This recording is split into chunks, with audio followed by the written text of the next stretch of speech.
kebetulan pas banget karena pagi hari ini kita berkesempatan, terima kasih banyak karena bisa bergabung bersama Korfung Pansosbud KBRI Tokyo, ada Aula. Selamat pagi.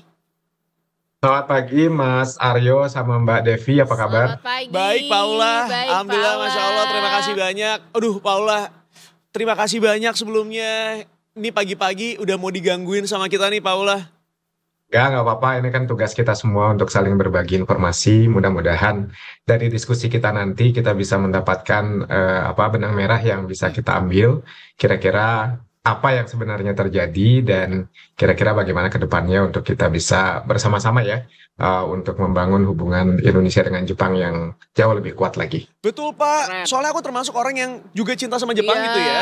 Aku tuh berusaha banget kalau misalnya ditanya liburan mau kemana, aku cuma pengen ke Jepang doang. Karena ya nggak tahu, rasanya menyenangkan aja. Setiap sudutnya kayak Instagramable gitu. Nah cuman Menyenangkan sekali. Jepang. akhir-akhirnya dengan pemberitaan yang ada Pak, jadinya kan agak gemes ya Pak. Kok ada-ada Iya. aja nih yang kayak gini gitu ya. Kita nggak tahu nyebutnya apa. Mungkin oknum kah gitu atau mungkin masyarakat-masyarakat yang kurang bertanggung jawab.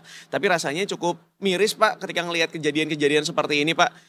Ini mungkin juga banyak kritikers yang masih belum ngeh bahwa kemarin tuh ada banyak pemberitaan tentang warga negara Indonesia yang kemudian menjadi Disorot pemberitaan ya. karena misalnya mengibarkan bendera dengan logo-logo tertentu lah Di gitu acara ya. tertentu, di festival, sehingga akhirnya mulai menjadi sorotan. Bahkan ini keluar desas-desus ya, bisa dibilang desas-desus, katanya aduh gawat nih bahwa 2026 bisa jadi menjadi tahun terakhir untuk tenaga kerja Indonesia masuk ke Jepang. Nah ini kan udah bikin panik gitu ya Pak ya. Iya. Mungkin kita berangkat dari situ dulu Boleh. nih. Pertama, apakah desas-desus ini ada benarnya, benar nggak benar, atau seperti apa nih Pak? Oke, kalau jawaban singkatnya tidak benar. Oke. Lega nih Pak. Lega. Lega. Oke, nggak bener berarti kok bisa tiba-tiba muncul isu-isu Iya, seperti Pak. ini Pak? Berawalnya dari mana sih Pak? Ini pertanyaan yang harus kita jawab bersama karena memang saya kira kita sekarang hidup di zaman paradox of plenty ya, ketika kemudian informasi begitu mudah kita dapatkan dan semua orang menjadi pemberi informasi saat ini dengan mudahnya jari jemari kita untuk memberikan komentar atau kemudian juga setiap orang mengabarkan apa yang diasumsikan sebagai sebuah kebenaran. Kalau pertanyaannya dari mana asalnya ini secara khusus kami juga tidak mengetahui karena tiba-tiba ada beberapa rekan-rekan media yang menanyakan kepada kami apakah benar tahun 2026 adalah tahun terakhir pekerja Indonesia diterima oleh pemerintah Jepang dan kami lakukan verifikasi. Kami tidak melakukan verifikasi dari mana informasinya itu berasal, tapi kami lakukan verifikasi pada pihak-pihak terkait apakah informasi ini benar. Nah, jawabannya adalah bahwa sampai dengan saat ini tidak pernah ada informasi terkait berakhirnya pemerintah Jepang mengambil atau mengundang para calon pekerja Indonesia untuk bekerja di Jepang tahun 2026 dan itu tidak pernah menjadi pembahasan bilateral dalam pertemuan-pertemuan resmi antara pemerintah Indonesia maupun pemerintah Jepang. Jadi in short kita bisa katakan bahwa informasi itu tidak benar. Dan menariknya Mas Aryo sama Mas Davi, hari ini kami juga melihat bahwa pihak kedubes Jepang di salah satu media di Indonesia juga telah menyampaikan hal yang sama dan kami tidak berkoordinasi sebetulnya dalam artian kapan harus mengeluarkan pernyataan atau di mana kami harus mengeluarkan pernyataan. Tapi ternyata I think the world is conspiring ya. Betul. Bahwa kemudian ada satu isu yang memang sudah saatnya KBRI juga menyampaikan pandangan, menyampaikan informasi sehingga kemudian tidak berkembang menjadi informasi yang tidak terkontrol juga gitu. Jadi mudah-mudahan dengan informasi yang secara berbarengan kita keluarkan ini kita bisa menepis berbagai macam kekhawatiran atas informasi yang tidak terverifikasi tersebut. Demikian Mbak Devi, Mas Aryo. Jadi bisa dikatakan memang hubungan bilateral antara Indonesia dan Jepang memang sebaik itu gitu ya. Jadi tanpa ada koordinasi apapun tiba-tiba pihak dari kedutaan Jepangnya pun juga sudah memberikan pernyataan. Yang kebetulan gayung bersambut nih hari ini. Kebetulan kita juga dapat dari KBRI Tokyo-nya. Cocok. Pas banget nih Pak. Maka itulah pentingnya cross check ya sebenarnya ya. Betul. Dan ini kan pertama kali saya kira saya mendapatkan mungkin ada beberapa kali sempat dari Detik meminta kesempatan untuk wawancara, tapi karena ada beberapa situasi saya pribadi tidak bisa memenuhi. Dan semalam saya kira kita dengan teman-teman di produser ya, kita berdiskusi kemungkinan untuk bisa pagi hari ini. Saya kira ini waktu yang tepat untuk kita sama-sama memberikan informasi yang sejelas-jelasnya kepada seluruh masyarakat Indonesia, baik yang ada di Jepang saat ini, yang juga mungkin ada yang berpikir hal itu sebagai sebuah kemungkinan di tahun 2026, maupun juga kepada masyarakat Indonesia yang saat ini juga memang mungkin bersiap ataupun paling tidak bercita-cita seperti Mas Aryo yang kepingin pergi ke Jepang. Saya juga loh Pak, saya juga Pak. Nggak cuma Aryo doang Pak. Bolak-balik nanti Pak. kalau datang ke Tokyo kita bisa ketemuan, kita Iya, bisa Pak. ngobrol bareng, silakan. Tapi intinya paling tidak hubungan antara Jepang dengan Indonesia saat ini sudah berusia 67 tahun dan hubungannya sangat luar biasa baik sekali. Ini menjadi tentunya ini tidak given, tidak taken for granted.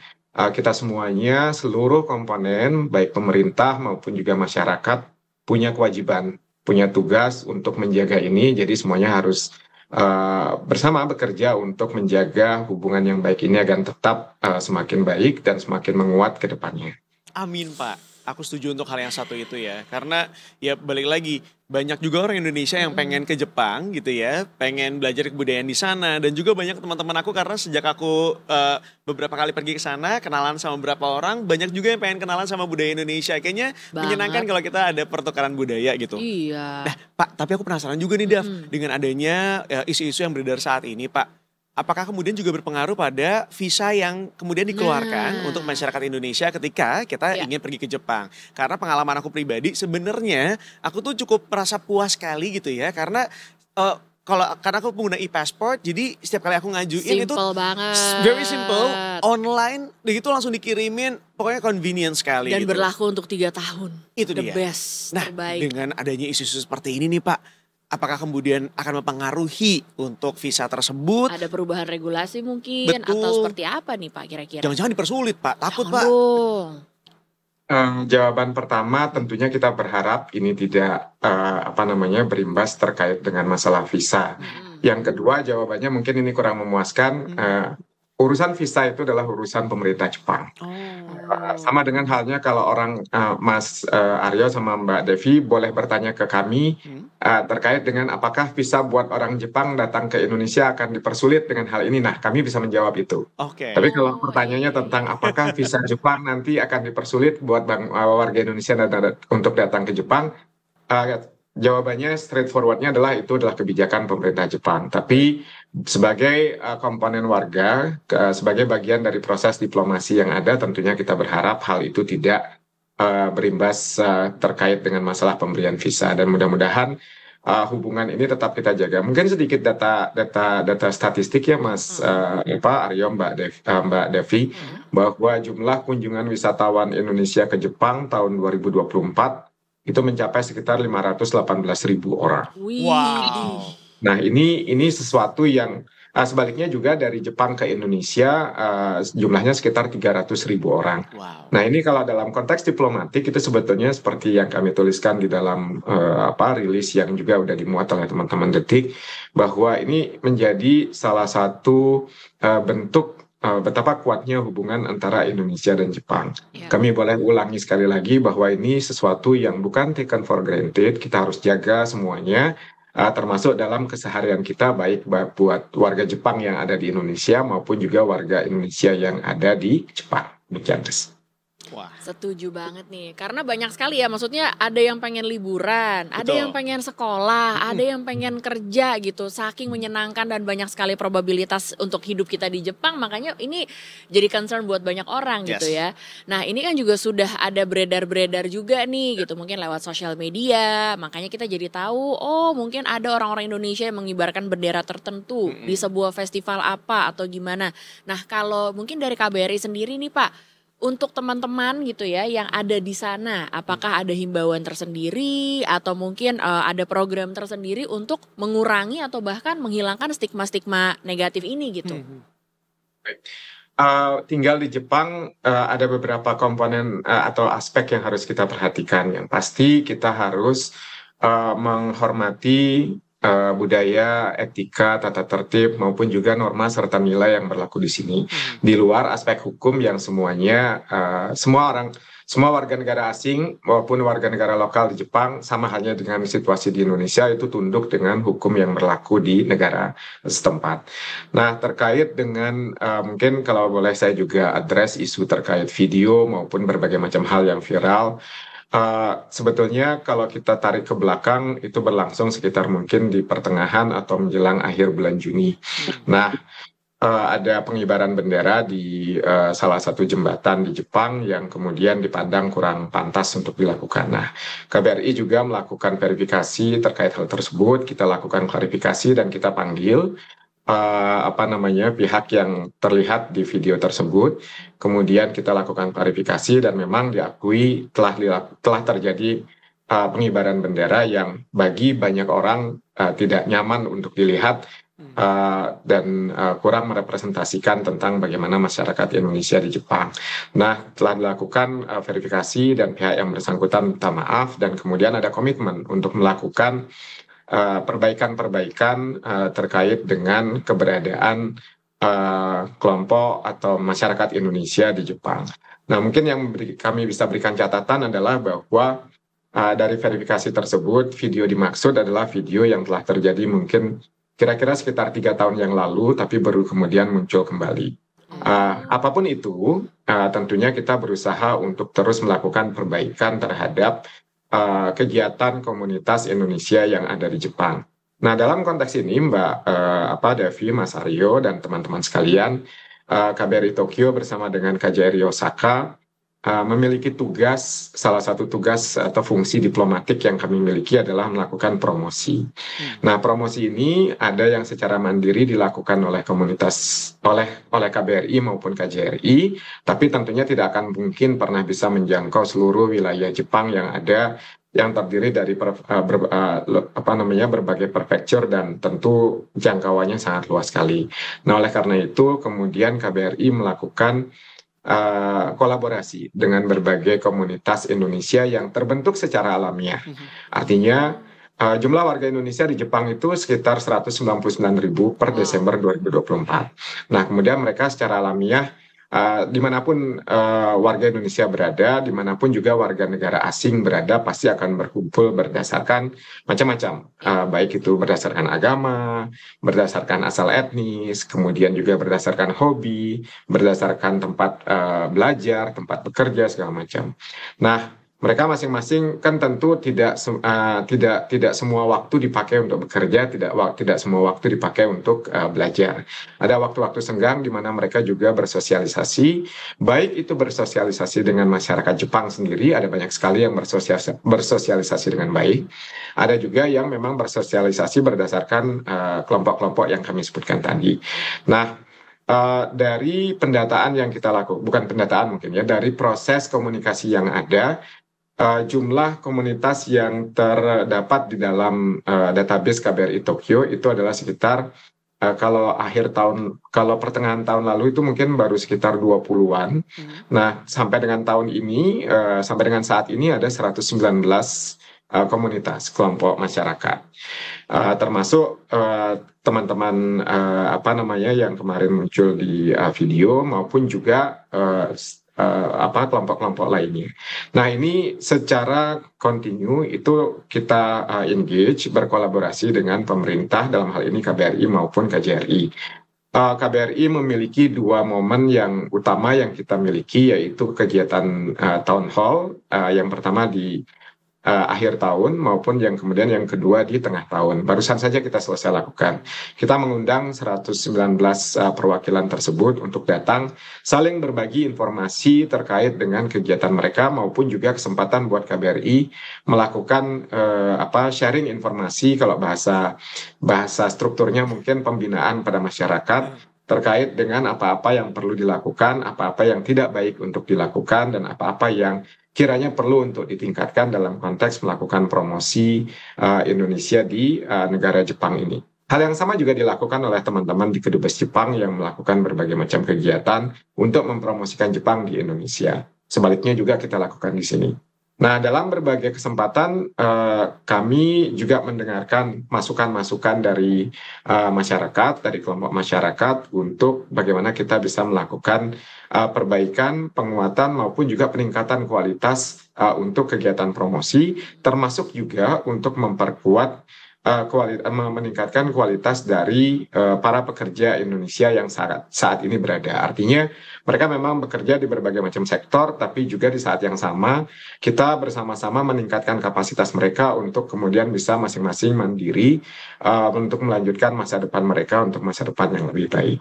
Nah, artinya in short kami ingin sampaikan bahwa kegiatan komunikasi antara pemerintah dalam hal ini perwakilan Indonesia dengan berbagai kelompok masyarakat itu berlangsung dengan sangat ini sekali sangat dekat, dan juga ada kelompok WhatsApp grupnya juga kok yang 119 perwakilan ini ada di dalamnya, dan kalau Mas Aryo mau Mbak Devi mau gabung juga boleh.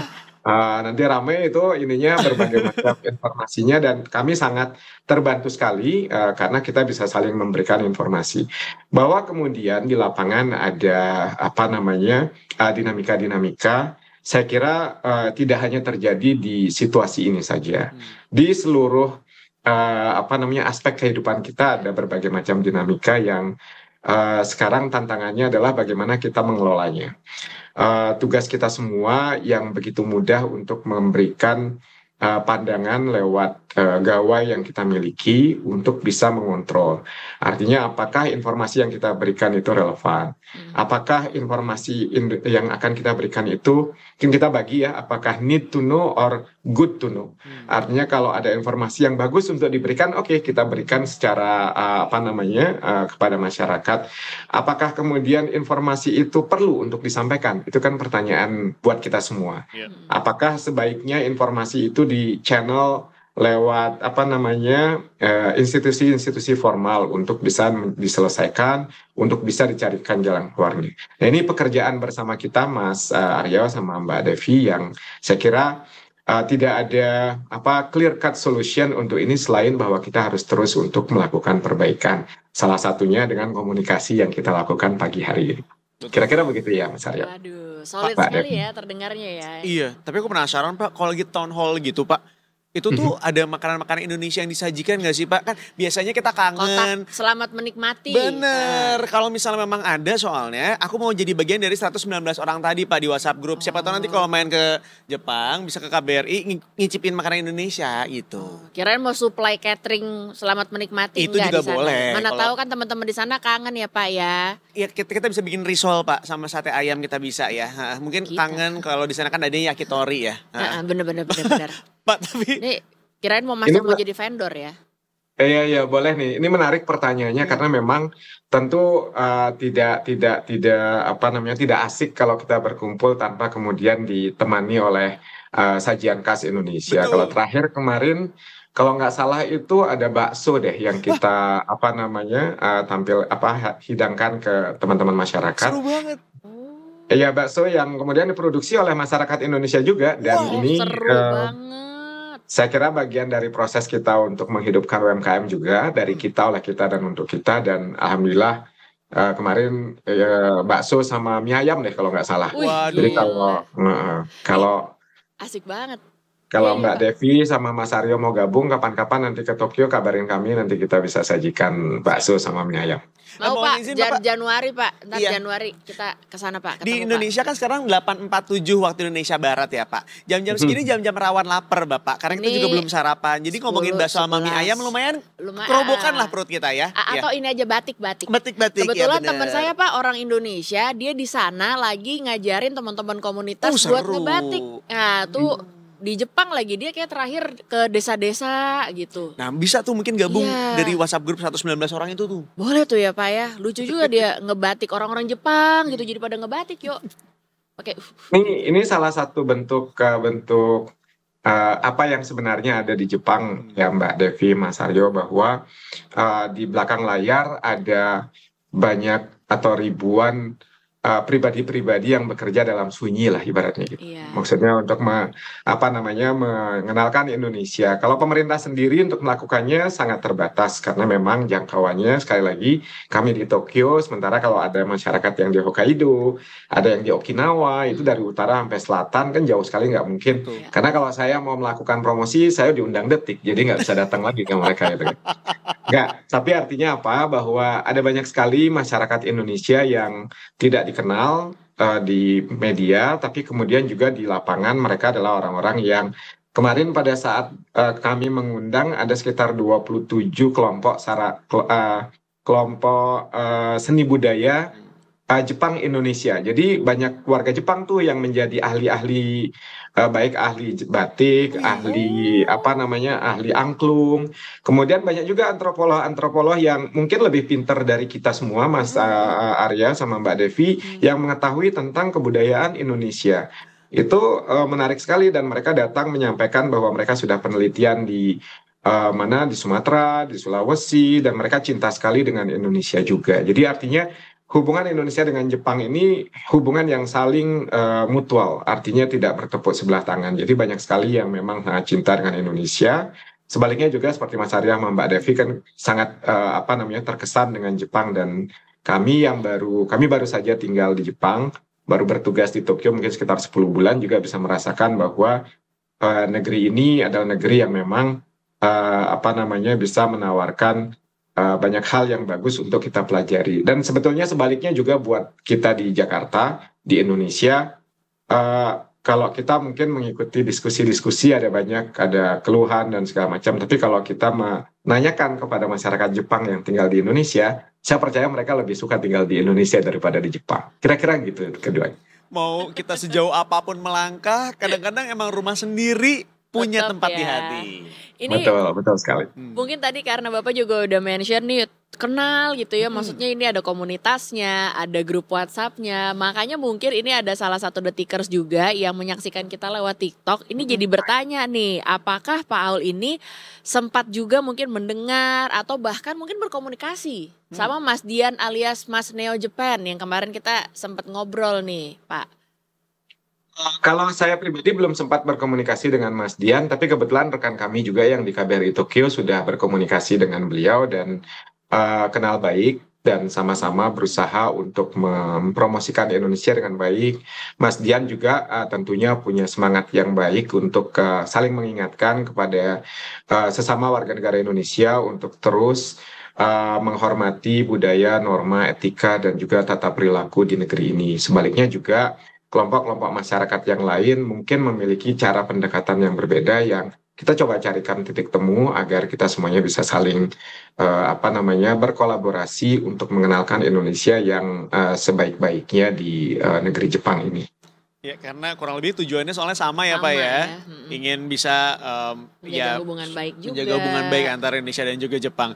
Ada satu lagi pertanyaan yang cukup menarik nih Pak. Ya. Karena yang dari tadi kita ngobrol panjang lebar, kayaknya banyak juga yang tertarik untuk kemudian bisa tinggal di Jepang, entah itu untuk sekolah atau juga untuk bekerja nih Pak.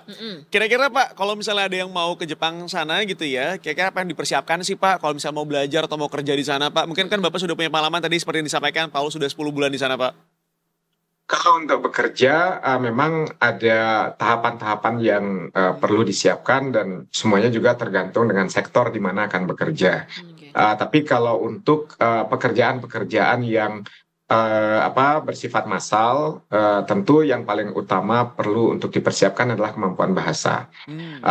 Kemampuan bahasa rata-rata memerlukan kalau untuk yang paling basic itu ada di N4, kemudian lebih bagus lagi di N3, lebih profesional lagi di N2. Kemudian juga tentunya akan sangat luar biasa kalau bisa memiliki sertifikat JLPT di N1. JLPT itu semacam IELTS atau TOEFL-nya Jepang lah. Nah, jadi ini yang pertama untuk dilakukan, dan tentu sekali tadi yang kami sampaikan di awal, tergantung sektornya mau bekerja di mana. Untuk belajar juga ada banyak sekali kesempatan untuk menimba ilmu di Jepang. Teman-teman juga pasti sudah sangat aware bahwa kualitas perguruan tinggi maupun sekolah-sekolah yang ada di Jepang salah satu yang terbaik di dunia mungkin. Dan ada banyak kesempatan juga untuk mendapatkan kesempatan untuk belajar baik itu melalui biaya mandiri maupun juga lewat beasiswa. Jadi secara umum sebetulnya mungkin seperti itu yang harus dipersiapkan, dan yang pasti juga mungkin agar tidak memunculkan apa namanya raise expectation yang terlalu tinggi.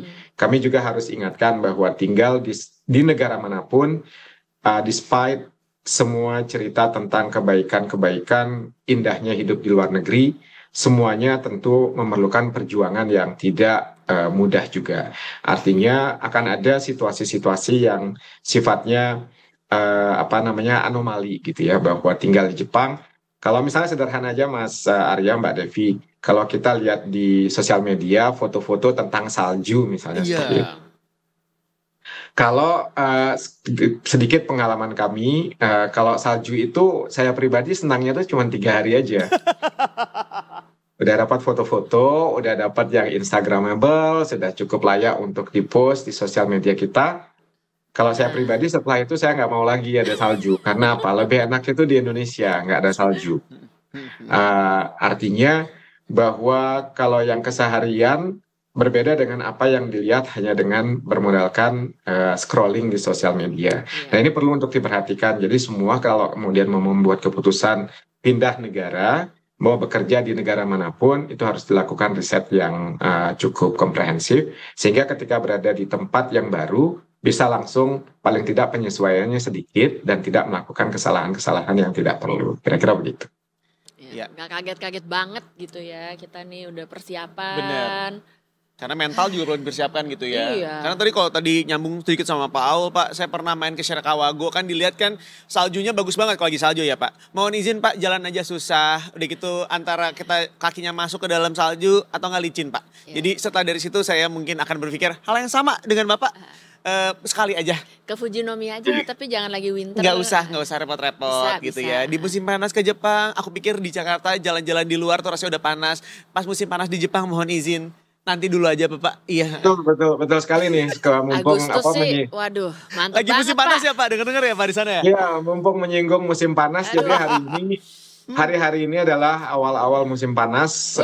Mungkin lebih tepatnya adalah musim pancaroba ya. Jadi kalau teman-teman juga lihat, hari ini di belakang layar saya sebetulnya tuh lagi kayaknya mendung, barusan hujan.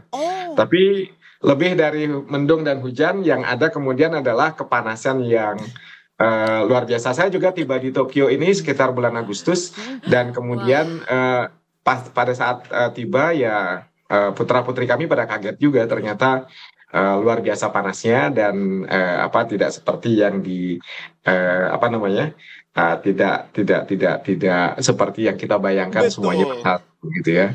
Nonton Shinchan sih dulu kayaknya musim panasnya lucu-lucu aja Iya. gitu Pak. Tapi begitu nyobain sendiri bawaannya jalan dikit pengen masuk toko Pak. Kayak Bener. numpang AC bisa nggak nih gitu. Iya. Guyup Ya, lagi. betul sekali. Tapi untungnya sih Pak, kayaknya panas di Jepang sana bisa langsung jadi adem karena ketemu Bapak. Bapak ngomongnya adem banget dari tadi Bapak. Mohon izin Bapak, kayaknya enak banget didengerinnya. Kalau kata bahasa anak zaman now, soft spoken. Soft spoken. Terima kasih. Mudah-mudahan ini bisa berkontribusi untuk memberikan informasi yang tadi kami sampaikan proporsional. Artinya silakan di cross check semua hal sehingga kemudian kita bisa mendapatkan informasi yang solid, yang komprehensif, dan tidak serta-merta hanyut di dalam diskusi yang mungkin tidak berkesudahan di sosial media, di jagat maya. Tapi memang kita harus akui saat ini dunia berubah. Generasi saya mungkin 20 tahun lalu mungkin belum punya handphone kali ya. Kalau sekarang mungkin anak usia SD semuanya udah pakai handphone.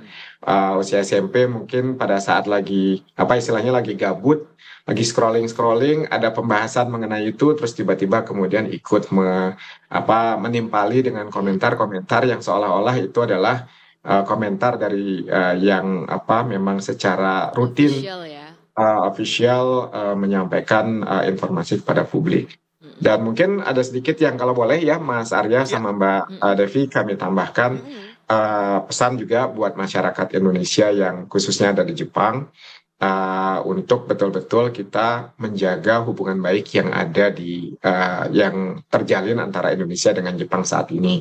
Dan paling minimal yang bisa dilakukan adalah bagaimana kita menjaga manner kita di negeri yang secara kultural memang sangat terkenal dengan manner mereka yang sangat, kalau tadi kami disampaikan soft spoken, warga Jepang itu adalah orang-orang yang mungkin soft hearted kali ya, dalam artian mereka itu tidak akan mengkomplain secara langsung. Mereka itu adalah pribadi-pribadi yang lebih memilih untuk menghindari argumen.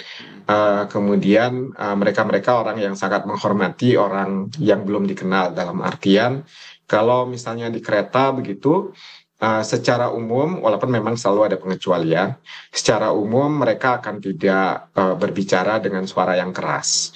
Kalau dulu, menurut senior-senior kami 20 tahun lalu, orang di kereta itu membawa buku, membaca novel atau membaca manga. Kalau sekarang, kalau kami perhatikan orang-orang Jepang kalau di kereta ya semuanya membuka handphone, saling tidak ada yang bersuara keras, tidak ada yang berjoget-joget, bahkan misalnya kalau kita lihat di beberapa unggahan di sosial media, orang asing di Jepang melakukan itu, tidak melulu orang Indonesia, tapi orang asing di Jepang ada yang tidak menjaga manner dengan sepantasnya.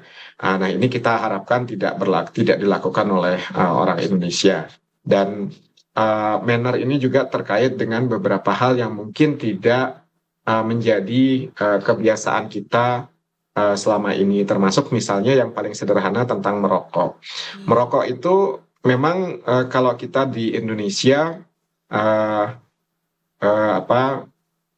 sadly speaking, kita masih sering melakukan orang merokok di sembarang tempat. Kalau di Jepang, merokok itu jelas ada sudut-sudut tertentunya. Terkadang mungkin kalau dengan perspektif Indonesia kelihatan kenapa sih kok harus diatur sedemikian rupa seperti itu. Toh juga misalnya ini bahkan berlaku kalau di luar ruangan. Kalau di luar ruangan di Indonesia mungkin kita berpikir bahwa toh sudah di luar ruangan. Padahal kalau di Jepang, di luar ruangan itu juga akan ditempatkan di satu sudut khusus dengan kemudian ada semacam capsule gitu yang memisahkan. Nah, ini kita coba untuk agar semua masyarakat Indonesia yang memang memiliki kebiasaan merokok juga agar bisa melakukannya pada saat misalnya melakukan kunjungan ke Jepang. Kemudian juga yang namanya berada di di eskalator gitu. Tidak bergerombol, tapi kemudian memberikan tempat satu sisi untuk kalau di Tokyo berdirinya di sebelah kiri, yang di kanan kalau untuk yang mau mendahului. Dan ini adalah pelajaran yang diberikan sejak SD. Kebetulan kami punya pengalaman, putra kami itu sedang sekolah di SD Jepang dan terasa sekali sekarang mereka menjadi anak saya itu jadi polisi moral di rumah kami. Jadi kalau hal-hal yang bagi kita secara kultural itu biasa, bagi putra kami itu sesuatu yang agak kurang oke. Dan ini memang sebuah hal yang sudah ditanamkan dari sejak dasar. Nah, ini memang menjadi PR kita bersama. Mungkin nanti Mas Arya atau Mbak Devi kalau memang sudah berkeluarga, udah punya anak, pendidikan sejak dini itu bukan sesuatu yang sifatnya klise, tapi memang dari awal. Kemarin kami bertemu dengan pasangan dari Amerika yang kebetulan guru. Kami bertemu di rumah makan, kemudian kita ngobrol, dia bilang dia kaget karena ada anak usia kelas 2 SD atau kelas 1 SD berangkat ke sekolah dengan sendiri naik kereta tanpa ada orang tuanya yang menemani. Dan itu adalah sesuatu yang mustahil kalau di Amerika sana.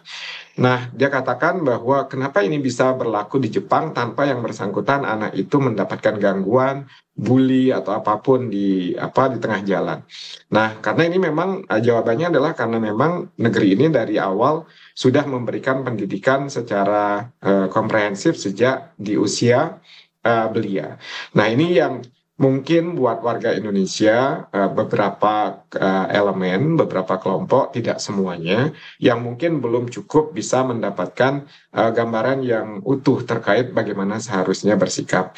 Nah, ini kita terus juga coba lakukan untuk pembinaan, kemudian memberikan pengarahan maupun juga memberikan semacam guidance kira-kira bagaimana untuk bersikap di Jepang. Dan ini juga berlaku buat turis-turis Indonesia ya, kalau boleh kami sampaikan. Tadi kami sampaikan ada 518 ribuan tahun lalu. Tahun ini kami perkirakan dengan Mas Arya, Mbak Devi menyampaikan keinginan untuk datang ke Jepang juga, kami rasa tahun ini juga akan semakin bertambah. Tapi di saat yang sama juga ini menjadi tantangan buat kita agar kalau memungkinkan kita bisa menjadi wisatawan yang betul-betul well mannered. Bisa menikmati Jepang, kemudian juga bisa menghormati negeri ini dengan sebaik-baiknya, sekaligus bisa menyampaikan bagaimana Indonesia di mata dunia. Kira-kira begitu. Betul. Karena kan core Indonesia sendiri adalah di mana bumi dipijak, di situ langit dijunjung. Mudah-mudahan bisa terus kita bawa kemanapun kita pergi gitu ya. Yes, Paula, betul. Terima kasih banyak Paula sudah mau bergabung bersama kita di sini. Menyenangkan sekali. Boleh satu lagi. Boleh. Silakan Pak. Saya dititipin oleh rekan saya namanya Mas Lukman di sini untuk menyampaikan satu punchline yang saya kutip. Ini kesempatan kita buat semuanya. Kita saling mengajak, bukan saling mengejek. Kemudian kita saling membina, bukan saling menghina. Maupun juga kita saling merangkul, bukan saling memukul. Untuk kebaikan Indonesia di Jepang maupun Indonesia dimanapun berada. Kira-kira begitu. Keren. Bisa saya Berima ya. Pak, nanti kalau itu saya catat dulu Pak ya. Ini bagus nih Pak buat caption Instagram, buat di mana-mana ya. Apa tadi? Ya, membina, menghina. Benar. Nanti kita lihat tayangan ulangnya, jangan lupa tapi di bawahnya ditulis dari Pak Lukman katanya gitu. Dari KBRI Tokyo. Disampaikan oleh Pak Lukman KBRI Tokyo. Betul. Iya boleh. Harus ada kutipannya. Ntar saya tonton ulang, saya catat dulu ya Pak ya. Benar. Boleh, silakan. Bagus. Sekali lagi terima kasih Bapak Aula Korfung Pensosbud KBRI Tokyo. Pak, nanti kalau kita ke Jepang sana, ke Tokyo, mudah-mudahan kita bisa ketemu ya. Silaturahmi di sana ya Pak. Silakan kita makan ramen bareng nanti di sini. Oh, siap. Siap Pak. Nah, mudah-mudahan pokoknya pas kita ke sana juga bukan karena mau ngerepotin Bapak. Enggak Pak. Yang penting begitu yo. Bener. Ya tapi kalau misalnya mau ditawarin ramen aku sih yes. Ya, sama kalau Bapak mungkin ada kangen sesuatu kabarin aja Pak. Nanti kita bawain. Dari boleh. Nanti kami bisa diberikan bakmi yang enak dari Jakarta ya. Bisa.